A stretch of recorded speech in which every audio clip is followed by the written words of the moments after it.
श्रीमन्नारायण नारायण हरि हरि ओम। श्रीमन्नारायण नारायण हरि हरि ओम। श्रीमन्नारायण नारायण हरि हरि ओम। श्रीमन्नारायण नारायण हरि हरि ओम। तब मेरे मित्रों, सुखदेव जी कहे राजा परीक्षित, एक दिन राजा युधिष्ठिर सुबह स्नान वगैरह करके नारद जी की पूजा करके बैठ गए। बोले महाराज, मैं जानना चाहता हूँ, आपको इसलिए रोका हूँ कि बड़ा आश्चर्य है कि ये पापी था, भगवान का अपमान कर रहा था और भगवान को गालियाँ दे रहा था। तो शिशुपाल, मैं सबकी नज़र के सामने पूरी सभा देख रही थी, उसमें से तेज निकल करके भगवान में समा गया। तब नारद जी कहते हैं कि देखो, इसको सायुज बोलते हैं, उसी में समाहित हो जाना।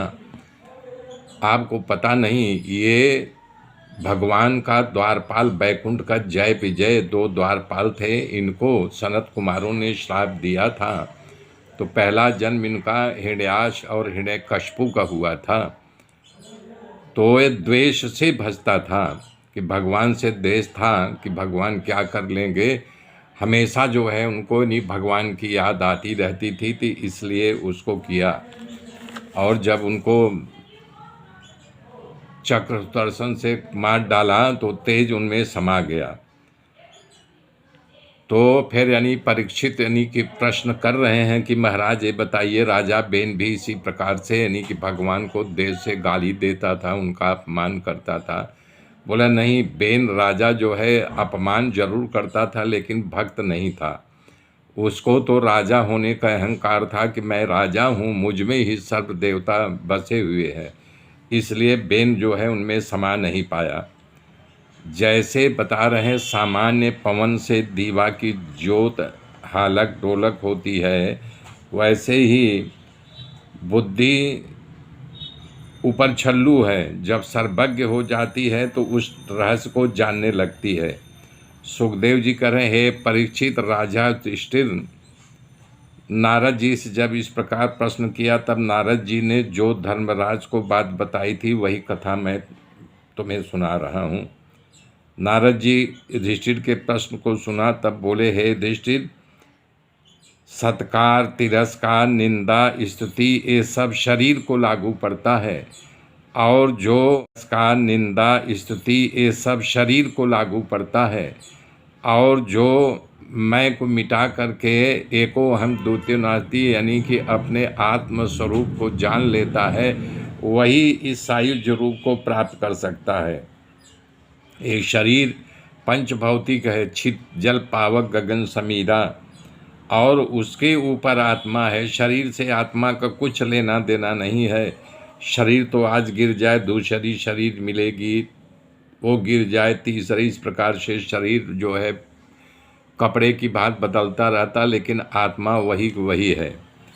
भगवान नित्य हैं और मुक्त हैं, सर्वात्मा होने के कारण सबके शरीर में समभाव से आते हैं। उनको दंड, दया, क्रोध, कृपा, ये सब भगवान का, हिंसा का विचार, ये सब उनमें नहीं है। वो अपने अपने कर्मों के अनुसार जो जैसा कर्म किया है उस प्रकार का उसको फल मिल रहा है। तो बता रहे हैं, भगवान के साथ अनुसंधान करने के 5 रास्ता बतलाते हुए नारद जी कह रहे हैं कि बैर भाव से भी मनुष्य को भगवान को भजता है हमेशा। जैसे कंस बैर भाव था, हमेशा वो डर लगा रहता था कंस को कि अरे कृष्णा कहाँ है, अरे कृष्णा आ गया क्या, अरे वो देखो कृष्णा है क्या। उड़ते बैठते सतत उसको जो है उनका डर बना रहता था। जबकि बैर था, उसको मालूम था कि ये हमारा मृत्यु होकर के जन्मा हुआ है, तो इसको पहले मैं ही मार डालूं तो कहाँ से मारेगा।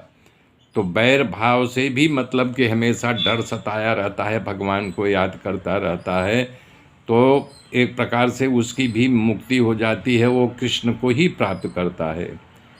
नारद जी युधिष्ठिर को और सुखदेव जी राजा परीक्षित को भगवान की भक्ति के 5 प्रकार की बतलाते हैं। मेरे मित्रों, मेरे साथ बने रहिए, आगे की गाथा कल जोड़ूंगा। तब तक मेरे साथ बने रहिए। मेरे चैनल को लाइक कीजिए, सब्सक्राइब कीजिए, जन जन तक हमारी वाणी को पहुंचाइए। तब तक जय श्री